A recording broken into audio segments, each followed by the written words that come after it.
Hello, everyone. My name is Nicholas Brockington. I'm a freshman here at Clemson University, majoring in engineering. I'm here to do my new student dialogue vlog assignment for C1000. So, no further ado, here we go. I have a few questions lined up that I want to address, and a few topics, a few things that I wanted to get across to you guys. So, here it goes.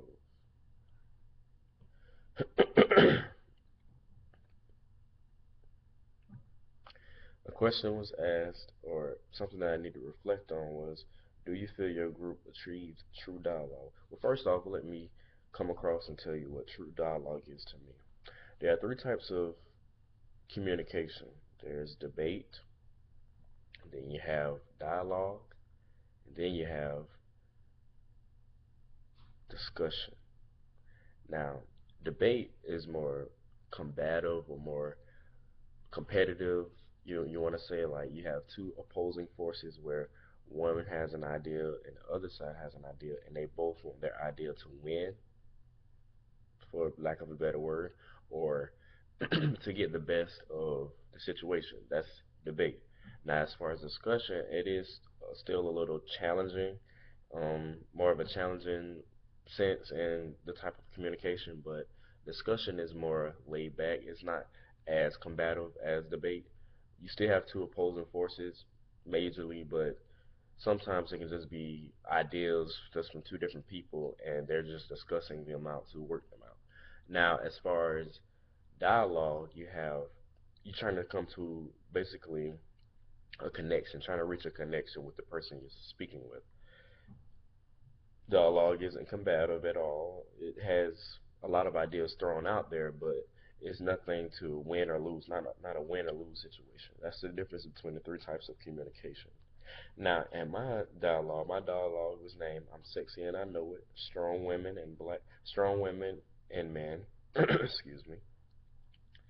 And in my group, I really do and truly feel we reached dialogue because there was not so much of adversity or so much of two different opposing forces in our group. Everybody had a consensus and everybody shared their ideas, but it was more so of dialogue. I don't know any other way to put it. It was more so of dialogue. There was no combative force feeling or anything like that. There was no competition. There was no challenging of any sort of challenging someone else's intelligence. There was nothing like that. So I do feel that we achieved true dialogue. Excuse me. There were active voices in my dialogue as well. I was one of those active voices. A lot of people like to be laid back when it comes to dialogue. Some people like to speak up, and I'm one of those that like to speak up and let my voice be heard because I feel as if my opinion does matter. Now, like I said, there were reserved voices in our dialogue, and in in my group for my dialogue, I like to present myself before my group and explain to them the reason why I felt that way. It wasn't necessarily to convince everybody in the group to feel the same way as I did, but more so to present to them a new idea, something that they've never necessarily thought about before.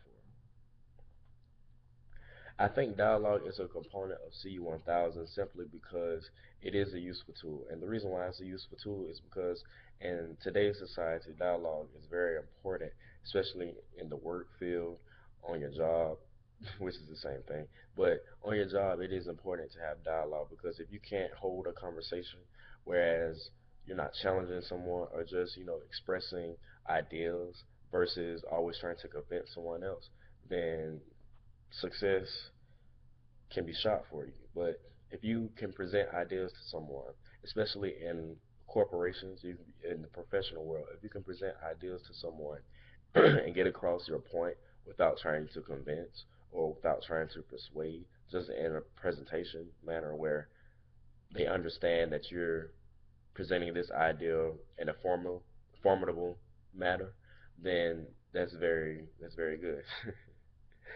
But it is very important that we use dialogue, or we understand how to use dialogue versus debating and discussing. We understand that dialogue is a very key component in the work, no, and the workforce and everything else. I do see that before I can honestly say that before this dialogue, or before understanding that I had to do this component of C1000, I understood that there was only two means of communication, and that was debate and discussion. I didn't understand that there was a third that was called dialogue. Discussion to me was the same thing as dialogue. I never really understood the difference between the two. I just thought that dialogue was basically a conversation between two people. When they used the word, it wasn't necessarily a separate form of communication. But now that I can understand the difference between the three, and I understand the importance of the differences between the three, especially when communicating from you to others. So again, dialogue is very important. It's very key in today's society, and I just hope that we all can express ourselves in dialogue when it comes to the workforce, and not always discussion or debate. Y'all have a good day.